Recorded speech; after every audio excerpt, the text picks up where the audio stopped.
Vikings, let's win this game. Vikings fans, the vibe in Minnesota flipped way too fast. There was a heavy decision made up top. There was tension that got out of control. There was an old choice coming back to haunt the present.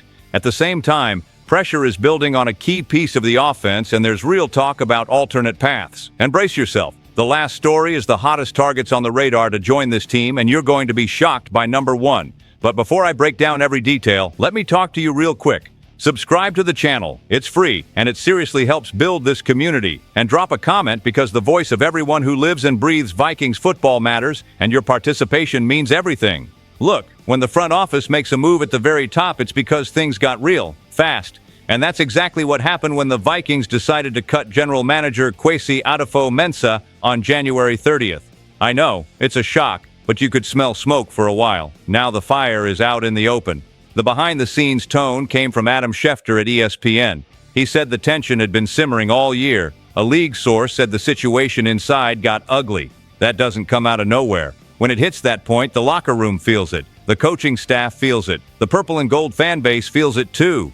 Now here's the part that changes 2026. Mark Wilf stepped up and backed Kevin O'Connell. He said he has a ton of confidence in Coach O'Connell. He said O'Connell has done an excellent job, but he also made it clear that everyone gets evaluated. Translate that to the stands, the coach stays. The pressure climbs, and it climbs hard, especially when it comes to fixing the offense and the quarterback saga. Wilf also explained why he made the cut, and it wasn't one specific move. He said the team held end-of-season meetings for weeks. Then ownership spent a full week reviewing everything. In the end, they decided they couldn't go into free agency and the draft with leadership the way it was. To me, that screams urgency. That's ownership saying, we're done being close. But the debate exploded around J.J. McCarthy. Then Jim Rome came charging in. He said J.J. didn't do this by himself, but he said the bill lands mostly on him because the franchise still isn't sure about the future at quarterback. That hurts to hear, but I get why a lot of fans feel that way. When you pick your guy, you need peace. Right now, there is no peace, and the contrast makes it worse. Sam Darnold left, went to Seattle, kept playing well, and now he's in Super Bowl 60. That turns into a knife in every sports bar conversation. The what-if never stops. Then you had the Mac Jones rumor. According to him, it didn't excite anyone inside the building. He also took a shot at 9, talking about health and availability. That's hit after hit. Now, speaking very plainly, I don't buy everything a loud commentator yells, but you also can't pretend 2025 was acceptable. JJ's numbers were rough. A passer rating of 72.6, 10 games, 11 touchdowns, 12 picks. And this was on a team that needed to take a step forward. It feels like the clock is ticking on the best players in this roster. And here's the fan read from someone who tracks every breath this team takes. This firing isn't just about the GM. It's about leadership trying to grab the steering wheel again. It's about telling the coach it's on you now. And it's about the quarterback feeling the pressure rise with no mercy. Tell me in the comments how you see it. Do you think this helps O'Connell, or does it drop even more weight on him? But hold on, because the next story explains why this decision didn't start yesterday. Sometimes you look at a decision and think, that was the build-up finally snapping. And that's exactly what this feels like with Kwesi Adofo-Mensah going down. It wasn't lightning out of nowhere. It was the building creaking all year until someone upstairs said enough. Then a report came out that spells out exactly where the problem hit. Diana Rossini from The Athletic pointed to 3 factors that mattered. And honestly, you can see why ownership ran out of patience. First, the draft. The list of picks that never became starters is brutal.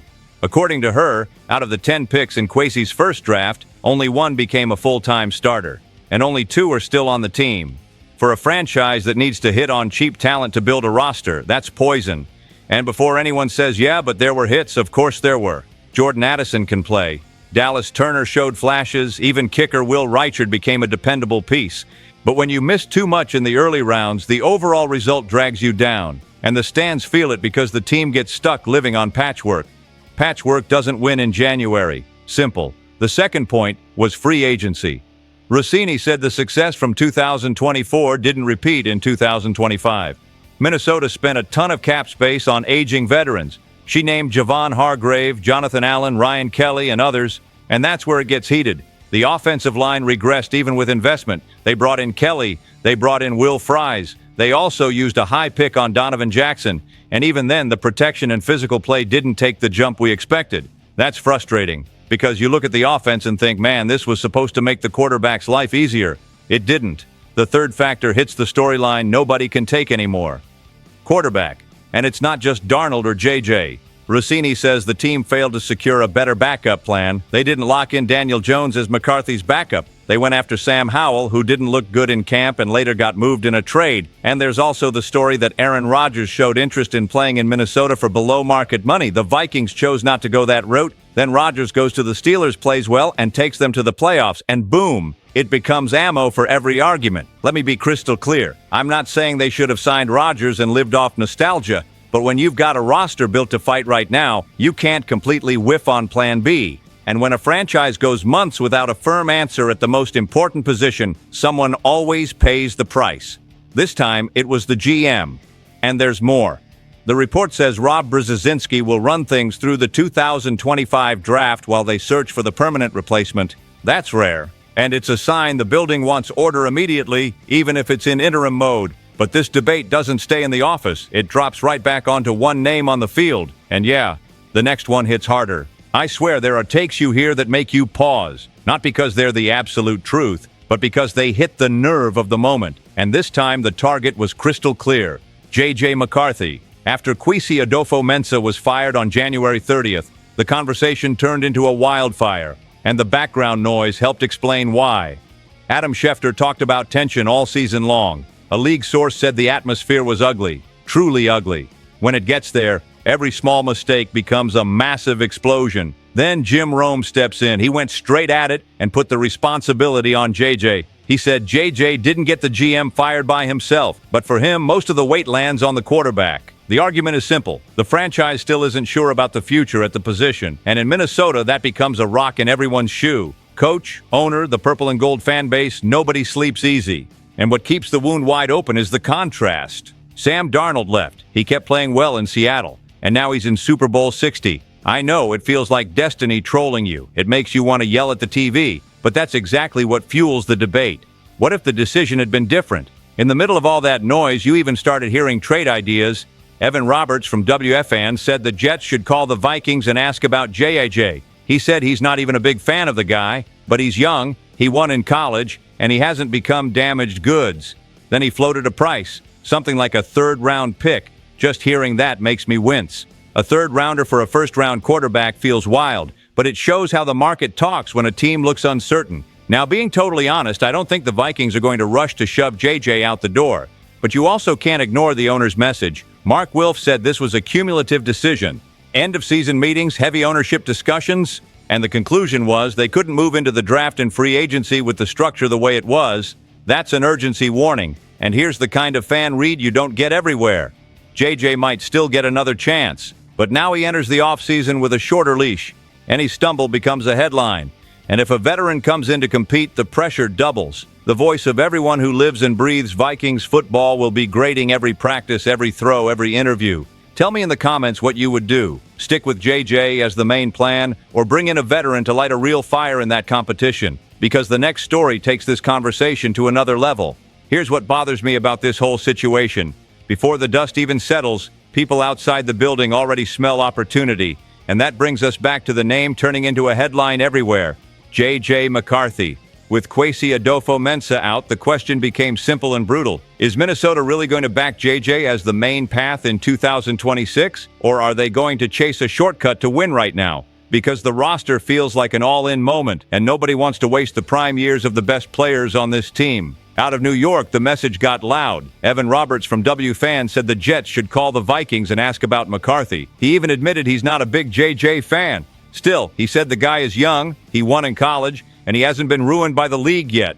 And in his mind, you might be able to get it done with a mid-round pick. I heard that and thought, man, that's how the soap operas start.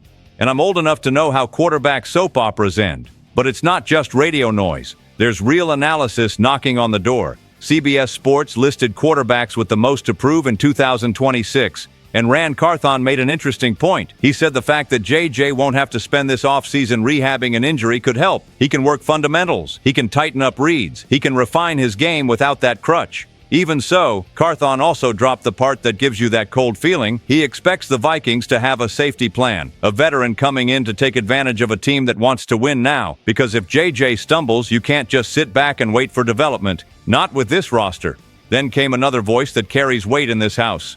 Kyle Rudolph said on Up and Adams that Minnesota needs to bring in a veteran quarterback to compete with McCarthy. He called last year's approach a mistake, handing over the keys without an experienced voice in the passenger seat. He also said there was a better option available. One of them was playing playoff football. Another one, Daniel Jones, had already been in the locker room. Rudolph said he loves Jones's game, and he reinforced an idea I strongly agree with. Competition doesn't kill a young quarterback. Competition prepares him. Look at JJ's numbers and tell me if anyone can relax. A passer rating of 72.6, 1,632 yards, 11 touchdowns, 12 interceptions in 10 games. That's not everything's fine. That's a siren blaring. And with Minnesota trying to win now, patience gets short. It feels like the entire league is testing the door. Jets, media, analysts, everyone watching to see if the Vikings hesitate. And when you hesitate at quarterback, someone is going to bite. So hold on, because now the conversation moves from trade or no trade to real options on the market. Some people look at this mess and want an instant answer. And I get it. When leadership changes and the quarterback future turns into a question mark, fans start building a list in their head. Who can you go get? Who fits the budget? Who won't wreck the draft? And then a ranking popped up with trade options. Nothing fantasy like Justin Herbert or Joe Burrow. That's not happening. And it's not sprinting back to Kirk Cousins with a heavy contract either. That's an expensive rerun. The conversation is about more available names, with risk and stubborn hope mixed together. And yes, the word trade makes half of this purple and gold fan base itch. One of the names mentioned is Anthony Richardson from the Colts. Freak athlete, big arm, but he's always banged up and the accuracy is a real issue. If he came in, he wouldn't be an automatic week one starter. He'd be a project, a guy to compete in the room and push J.J. McCarthy. That could be good. It could also turn into chaos if the locker room splits. Another name that came up was Davis Mills from the Texans. He's not a star, but he's got size, he's started games in the league, and according to the ranking, he went 3-0 in 2025 when he had to play. He'd be that solid quarterback too. The question is whether Houston sells that insurance. With a strong defense and a team trying to contend, it wouldn't be easy.